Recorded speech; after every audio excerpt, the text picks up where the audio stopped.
Hi అండి. నమస్తే. భవజ్ఞాస్ కిచెన్‌కి స్వాగతం. ఈరోజు మన కిచెన్‌లో సింపుల్‌గా, ఈజీగా కలాకాని స్వీట్ ఎలా తయారు చేసుకోవాలో చూద్దాం.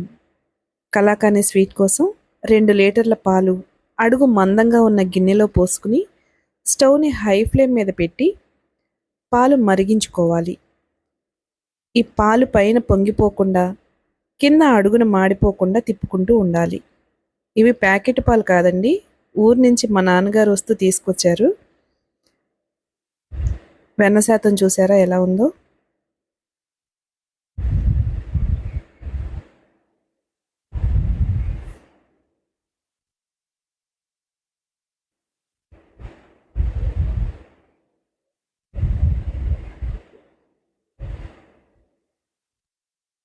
పాలు అడుగు మాడిపోకుండా 2 నిమిషాలకు ఒకసారి తిప్పుకుంటూనే ఉండాలి. ఈ స్వీట్ చేయడానికి ఎక్కువ ఓపిక కావాలండి. స్టవ్‌ని హై ఫ్లేమ్‌లోకి, లో ఫ్లేమ్‌లోకి మార్చుకుంటూ పైన పొంగకుండా, కింద అడుగున మాడకుండా చూసుకోవాలి.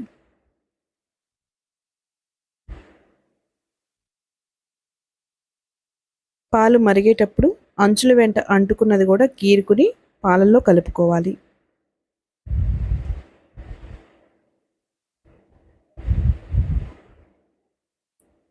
పాలు బాగా మరిగిపోవాలండి.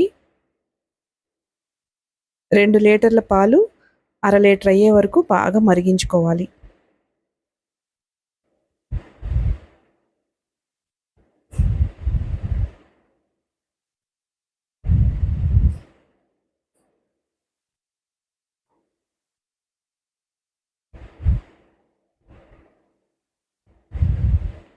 ఈ పాలు సగం మరిగిపోయిన తర్వాత ఇందులో ఒక చెక్క నిమ్మరసం పిండుకోవాలి. నిమ్మరసం పిండుకోవడం వల్ల ఈ కోవా అనేది పూసగా మారుతుందన్నమాట.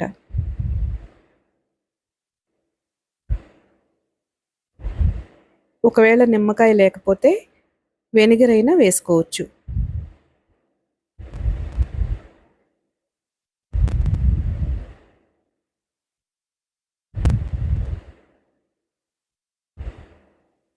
పాలు పూసగా మారడం స్టార్ట్ అయింది.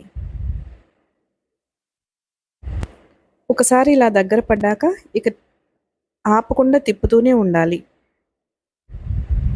ఎందుకంటే చిక్కబడిన తర్వాత అడుగున మాడిపోతుంది.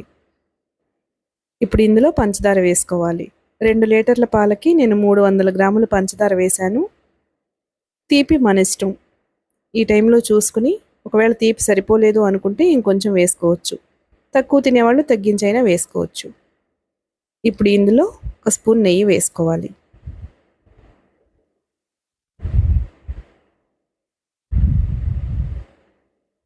ఇప్పుడు ఒక బాక్స్లోకి నెయ్యి రాసుకుని పక్కన పెట్టుకోవాలి. ట్రే అయినా పర్వాలేదు, గిన్నె, ట్రే, బాక్స్ మనం ఎందులో అయితే కలాకాని చేయాలనుకుంటున్నామో దానికి నెయ్యి రాసి పక్కన పెట్టుకోవాలి. ఒకసారి తీపి సరి చూసుకోవాలి. నేను వేసిన పంచదార సరిపోయింది.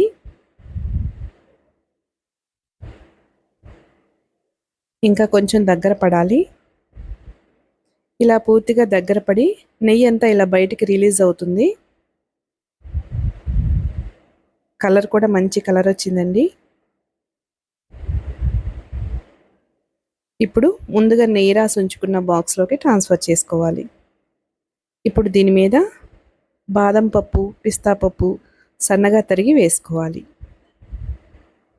దీన్ని మూత పెట్టేసి 5-6 గంటల పక్కన పెట్టాలి. పూర్తిగా చల్లారనివ్వాలి.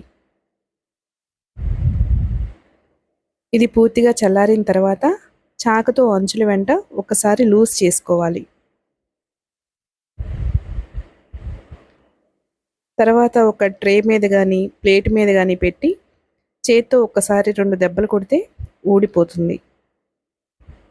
ఒకవేళ ఇది బాక్స్లో నుంచి సపరేట్ అవ్వకపోతే ఒకసారి బాక్స్ తీసుకెళ్ళి స్టవ్ మీద సన్న సెగన పెడితే బాక్స్ నుండి ఈజీగా ఊడొస్తుందన్నమాట.